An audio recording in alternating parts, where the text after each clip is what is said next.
자, 오늘은 기술, 투자, 그리고 경제 정책, 이 세 가지 판을 완전히 뒤흔들고 있는 아주 거대한 변화에 대해 이야기해 볼까 합니다. 과연 이 변화의 끝에서 우리는 뭘 마주하게 될까요? 자, 이 말을 한번 들어보세요. 이게 무슨 숙련된 개발자가 한 말이 아니에요. 놀랍게도 CNBC의 한 기자, 그러니까 코딩이라고는 전혀 모르는 사람이 한 말이라는 거. 바로 이게 지금 일어나고 있는 변화의 핵심입니다. 이건 뭐 상상 속의 이야기가 아니고요. 진짜로 있었던 일입니다. 코딩 경험이 전혀 없는 기자가 프롬프트 몇 개 던져서 먼데이닷컴이랑 거의 똑같은 앱을 30분 만에 뚝딱 만들어낸 거예요. 심지어 자기 지메일이랑 구글 캘린더랑 연동해서 할 일 목록까지 만들었다니까요. 이게 뭘 의미할까요?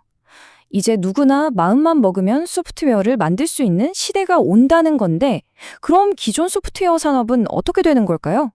이건 투자자들한테도 그리고 시장 전체에도 정말 중요한 질문이죠. 자, 지금부터 이 거대한 변화가 대체 무슨 뜻인지 한번 제대로 파헤쳐 보겠습니다. 자, 첫 번째 변화의 핵심으로 들어가 보죠. AI가 직접 앱을 만드는 시대. 그럼 모든 소프트웨어 회사들이 다 위험해지는 걸까요? 정답은 아니오입니다. 지금부터 그 차이가 뭔지 확실하게 보여드릴게요. 바로 여기서 소프트웨어 산업의 새로운 경계선이 그려지는 겁니다. 한쪽에는 AI가 감히 넘볼 수 없는 철옹성 같은 회사들이 있어요. 예를 들어서 핵심 보안 시스템 같은 필수제를 만드는 곳들이죠. 하지만 다른 한쪽에는 업무 대시보드처럼 있으면 좋지만 없어도 그만인 일종의 편의제를 만드는 회사들이 있습니다. 이런 곳들은 이제 AI한테 대체될 수 있다는 거죠. 아주 취약해진 거예요. 자, 이렇게 판이 바뀌면 투자자들도 무기를 바꿔야겠죠. 이제 뭐 단순히 유행 따라가거나 감으로 투자하는 시대는 완전히 끝났다고 봐야 합니다. 그래서 진짜 중요한 건 이렇게 정신없이 변하는 시장에서 어떤 회사가 진짜 튼튼한지 그 근본 체력을 어떻게 빠르고 정확하게 아느냐는 거예요. 바로 이럴 때 쓰는 게 진단 점수 같은 도구입니다.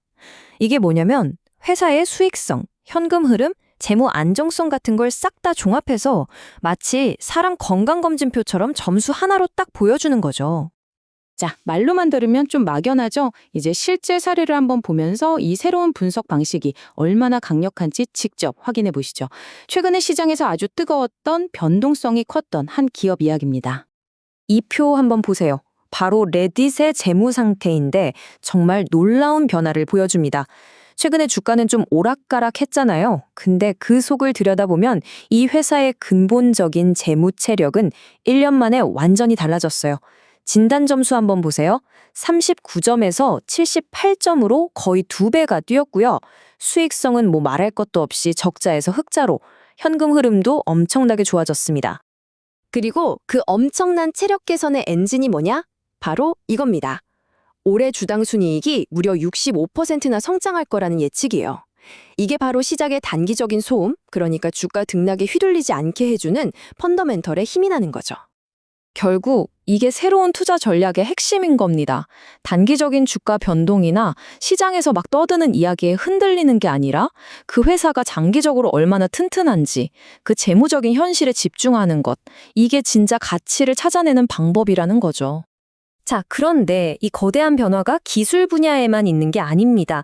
이제 시야를 좀 더 넓혀서 경제 전체에 게임의 룰을 만드는 곳, 바로 미국 연준으로 가보겠습니다. 여기서도 지금 엄청난 변화가 준비되고 있거든요. 차기 연준 의장으로 가장 유력하게 거론되는 인물, 바로 케빈 워시입니다. 이 사람 이력을 보면 진짜 중요한 포인트가 하나 있어요. 보통 연준 의장들이 학자 출신이 많았잖아요. 근데 이 사람은 월스트리트의 심정부에서 M&A를 주무르던, 그러니까 실제 돈의 흐름을 온몸으로 겪은 사람이라는 겁니다. 이건 연준의 정책 방향이 완전히 달라질 수 있다는 신호죠. 자, 이 사람의 정책을 본격적으로 뜯어보기 전에 월스트리트에서 아주 오랫동안 내려오는 새로운 연준 의장에 대한 재밌는 미신 몇 가지부터 한번 보고 갈까요? 이거 진짜 믿기 어려우실 수도 있는데 월가에는 연준 의장의 키랑 기준금리랑 비례한다는 아주 오래된 속설이 있습니다. 근데 신기하게도 과거 데이터를 보면 이게 얼추 맞아떨어져요. 근데 케빈 워시, 이 목록에서 두 번째로 키가 큽니다. 과연 이번에도 이 기묘한 법칙이 통할까요? 그리고 또 하나가 있어요.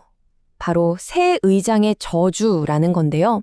이상하게 새 의장이 딱 취임하고 나면 임기 초반에 꼭 큰 경제 위기가 터져서 이 사람을 시험대에 올리는 일이 반복됐습니다. 월가 사람들은 이걸 두고 시장이 신임 의장 한번 테스트해보는 거다, 이렇게 말하기도 합니다. 자, 뭐 이런 재밌는 미신들은 이쯤 하고요. 이제 진짜 중요한 이야기로 돌아와서 케빈 워시의 등장이 가져올 진짜 변화, 그러니까 미국 경제 정책이 만들어지는 방식 자체가 어떻게 근본적으로 바뀌는지에 대해 한번 이야기해 보겠습니다. 이게 바로 워시가 가진 정책의 핵심적인 딜레마입니다. 한쪽으로는 경제 성장을 위해서 금리를 낮추고 싶어 하는데 다른 한쪽으로는 인플레이션을 잡으려고 연준이 가진 자산을 줄여야 한다는 거죠. 이게 마치 자동차 엑셀이랑 브레이크를 동시에 밟겠다는 거랑 똑같거든요. 이 두 가지 서로 부딪히는 목표를 어떻게 조율해 나갈지가 이 사람한테 주어진 가장 큰 숙제일 겁니다. 하지만 아마 이게 가장 크고 가장 중요한 변화일 겁니다. 역사상 처음으로 미국 경제를 움직이는 양대축이잖아요. 연준이랑 재무부. 이 두 곳의 수장이 모두 월스트리트의 한 명, 바로 전설적인 투자자 스탠리 주어켄 밀러의 제자들로 채워질 가능성이 아주 높다는 겁니다. 이게 뭘 의미하냐면 과거랑은 완전히 다른 아주 긴밀하게 조율된 경제 전략의 시대가 온다는 걸 예고하는 겁니다. 생각해보세요. 연준 의장이랑 재무부 장관이 사실상 같은 스승 밑에서 같은 철학을 배운 동문인 셈이잖아요. 그동안 우리가 당연하게 여겼던 연준의 독립성이라는 오랜 원칙이 이제 새로운 시험대에 오르게 될 수도 있다는 거죠. 자, 정리해보면 이렇습니다. 한쪽에서는 AI가 기술 현장의 판을 완전히 바꾸고 있고 다른 한쪽에서는 거시 경제 정책의 게임의 룰이 통째로 재편되고 있습니다. 이 모든 거대한 변화 앞에서 우리는 이런 질문을 던질 수밖에 없죠. 우리가 알던 과거의 투자 규칙, 이제 정말 쓸모 없어진 걸까요? 그리고 더 중요한 질문은 이겁니다. 과연 여러분은 이 완전히 새로운 게임에 뛰어들 준비가 되셨습니까?